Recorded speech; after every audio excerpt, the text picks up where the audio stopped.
Barnet, and our property name is Miramoona, the New England Tablelands. Family have been in this area since the mid-1800s, so quite a long history. The countryside has changed quite a bit in that time. Superphosphate was a big changer, and it's always been predominantly a merino enterprise, even back in the 1800s. Cattle is more of a seasonal thing. We run a self-replacing merino flock, running about 2,700 ewes, and we also run wethers as part of our wool enterprise. And wool has done us, a lot of good things for quite a long time, so we've always stuck with the merino especially. Looked at second cross lambs, but never really gone into it terribly deeply. We now run or have been running an Angus herd as well. That sort of puts us into the feedlot market, but it is not our main part of our enterprise. So the sheep enterprise is basically 80% of our whole enterprise. We also do run a merino stud, and the same thing goes back to an old family history of a merino stud. So that same thing, 1800s, background of all that too. And we breed sheep for the New England and the slopes and plains as well. So we do send sheep to quite a large area, and our surplus stock. So sometimes surplus stock will go to South Australia or Victoria, or onto the slopes here, or onto the New England tablelands. In the 60s, there was, of my knowledge of seasons, as a child, I remember the 60 drought and having dust storms, and my mother putting blankets and curtains on windows to keep the dust out. There was no air conditioning in those days either. We were on 230-volt power. Eggs were put in liquid glass to preserve them. The food came out on a train once a month, and those sorts of things. The 60 drought changed a lot of people. A lot of people left their land because it was just so tough on them, and their holdings weren't big enough. So we came into the 70s. We had a cattle crash, and my father always tells the story, the bank manager saying to him, "Oh, the sheep had crashed, sheep industry sheep were classified as ground lice." And we built this wool shed here in the 1970s, and everybody thought my father was mad. And the bank manager said to my father, "Oh, you're lucky you got cattle that keep you going." 2 years later, the bank manager's going, "Oh, you're lucky you got sheep," because the cattle market crashed as well. And that's sort of the whole thing of the rural industry, is that there's these peaks and troughs, and it's continuously happening with that. And we are trying to adapt to that as well. People talk about climate change. Yes, there is climate change. And we've adapted our grazing systems where we rest our paddocks and let the grasses get away and get their roots down deeper as well. And that's a big change we've had in our industry here.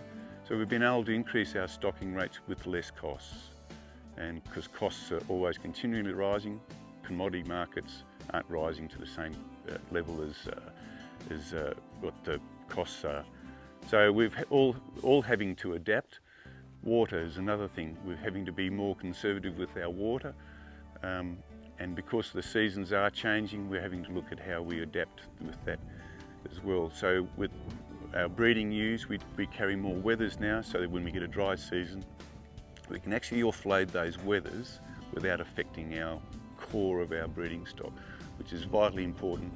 But when you have a drought, everybody else has had a drought, and the stock aren't there. And when you go to step back into the market, they're very, very expensive, and it will take you a number of years to get there. So your core is always a most important part of any of that. Going back to pasture management as well, we introduced grasses which are more productive, but we also keep our native grasses, because in these tougher times, those native grasses are the ones that then will pick up for you in the future as well. So there's always that balance, and you're always trying to balance, and there's no different to your enterprise here. There's this continuous balance. And we look at supplementing our stock, whether it be with a mineral or with salts and those types of things, but we also give them other vitamins, A, D and E, B12s, and that also helps the animal's health, which is vitally important.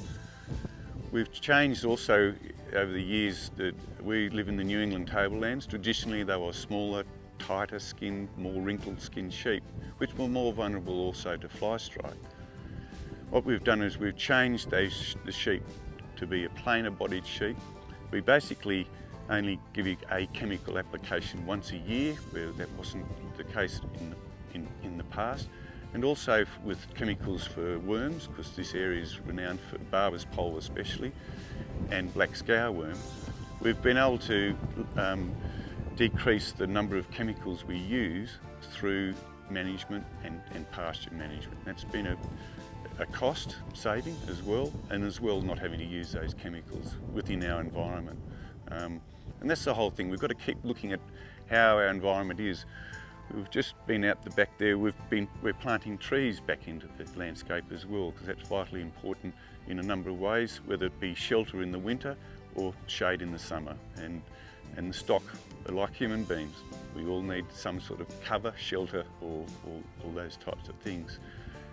We changed the merino to this plainer bodied sheep as well, I was saying, so therefore we've stopped mulesing as well.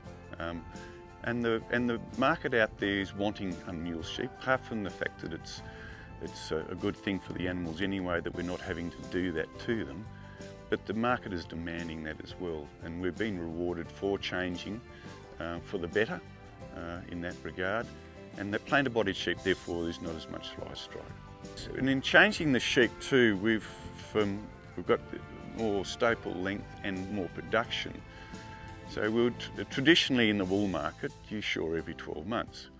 Now that for management for a lot of people actually is quite easy, because it's once a year, a team comes in, shears, and you do other things to your sheep.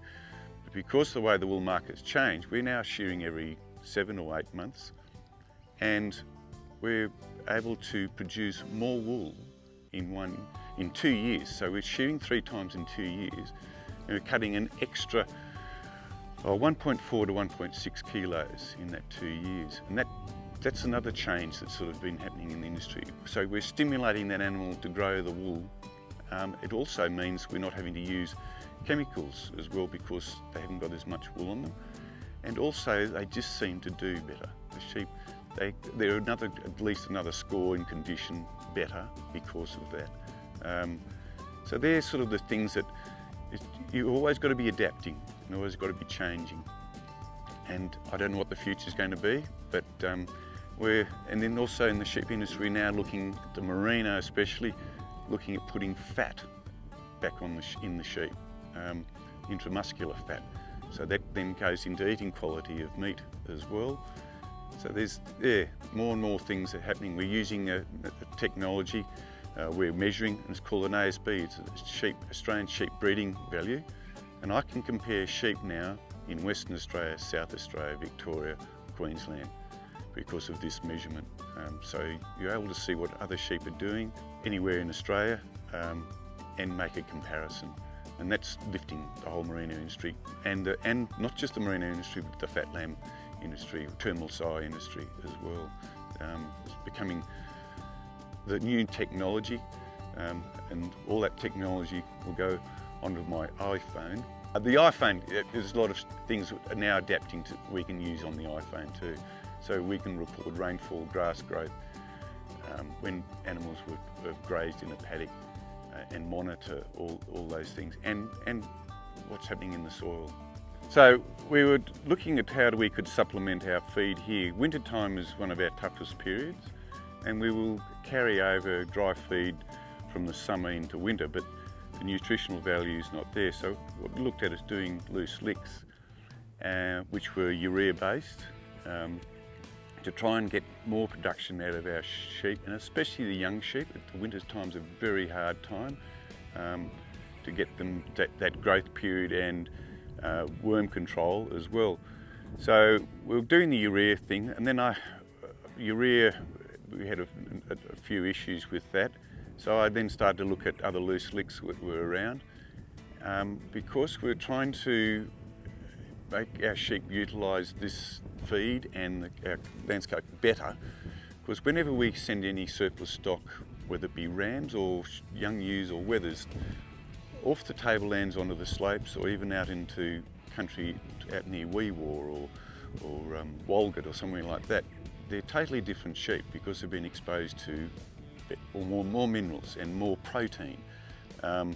So we're trying to get the production here as well as what we were seeing our sheep were doing further away from the tablelands. So the idea was to look at how we could give a mixture of minerals. So we looked at the loose lick, the megamins, and we were getting great results. We mainly did it on the young sheep first, but we also found we've got a number of different soil types through our country here. So we go from what we call a trap to this sort of a fine granite to sort of a loamy type thing that goes hard when it's dry to wet, very spewy when it's wet, and then there's also basalt caps around it. So there's a variation. And what we were finding with the lick when we moved, especially young sheep, is their consumption would change when they moved through the different types of country. Now the consumption also does change depending on whether they've got worms or whether at the time of the season or what the feed is like. But one of the main things we did notice that there was this consistent pattern through the place of where they increased or decreased their consumption of the loose lick. And obviously it's something to do with what's in our soil.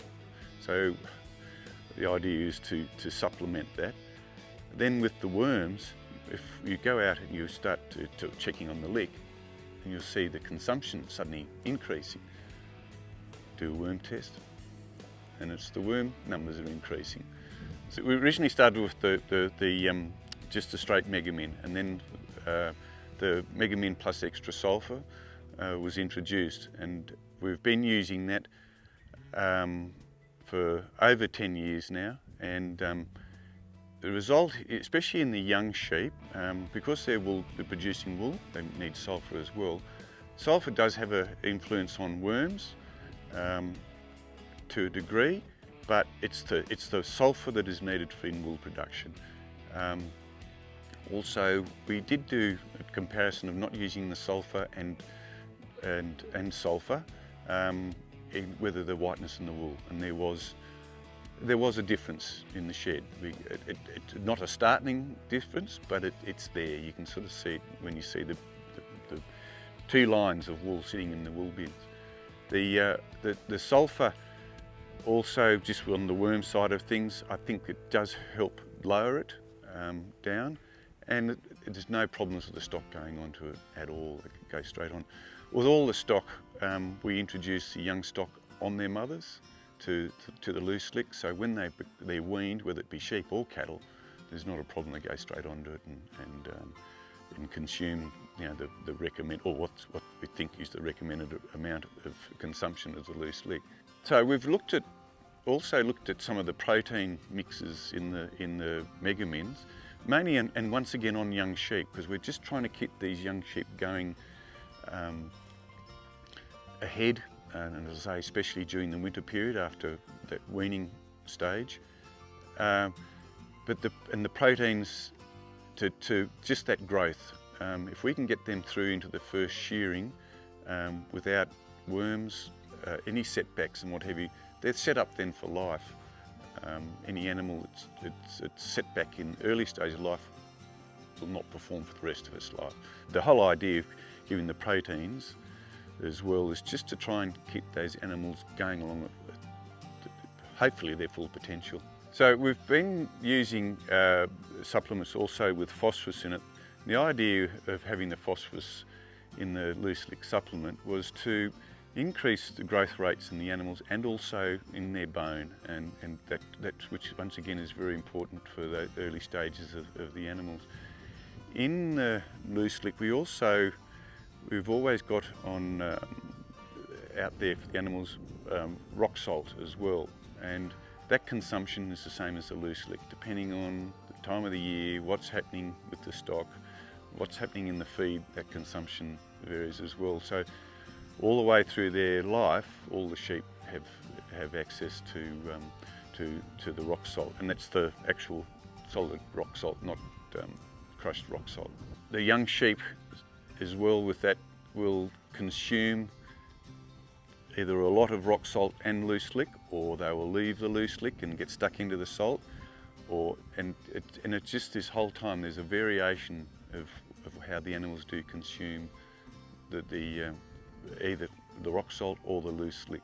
One of the important things also with the supplementation is trying to take out these peaks and troughs of the season, and the nutrients that the stock are getting out of the grasses that are out there. And part of with the loose slick is trying to keep it at much more level, so when they're craving for something or not wanting something, that the animals are very good at controlling what they want to consume, and if they can get the things that they feel they need, they will actually eat that lick. Especially in wool production, the break in your clip, so newtons can go from 50, 60 newtons down to less than 30 newtons. The difference between a sound wool, as say a 40 odd newtons wool, to a tender wool in the 20-30s is 300 cents per kilo. You put that over 4, 5, 6 kilos, that's a lot of money. So 300 cents, and if you're working on how many cents it's costing you of supplement, it's not a lot of money. It's an insurance policy to make sure that wool will be sound when you actually go to market with it. And soundness in wool is becoming more and more important, because the wool industry is getting more efficiencies not out of their machinery, but at the speed at which they're running their machinery. So therefore they're wanting more sounder wool to put through. So it's 300 cents a kilo. If it suddenly rained and you've got a green pick shooting away, that's run up for a break in the wool. In Western Australia, because they're very dry all the way through Western Australia, they start to feed before their rain, which is sort of March, April. They all start running out the feed cart and getting protein into their sheep, because some of the most unsound wool is in Western Australia. So same thing as what we're doing here, we're giving them supplement, and also we're giving them a grain. If we think, such as what could happen now, which we're going through a dry period, we'll actually, if the Weather Bureau forecasts rain, we'll actually start to trick a bit of protein out to try and stop that break. I think for any young person coming onto the land now, it's quite exciting. I was talking about the iPhone. I wasn't joking. There's so much on that iPhone that now we can access to. You go up to the university here, to the smart farm, and the stuff that is coming out. So we've already got remote watering systems going on, monitoring. There's now electronic tags that can tell whether an animal's sick or not. So that's more animal welfare things that are just popping up everywhere. And for any young person who wants to go onto the land, I think it's an exciting time. It really is. And it's moving so quickly. One of the things that really notice at the universities is the number of girls in agriculture too. I think it's fantastic. And you look at our shearing industry alone, we don't have any males on the table skirting fleeces, because males use their whole hand. Girls use their fingers, and they've got a sharp eye. And it was always, women, ducks on the water, women not allowed in sheds. What a shame for our industry. And that's those are the other changes that are really happening.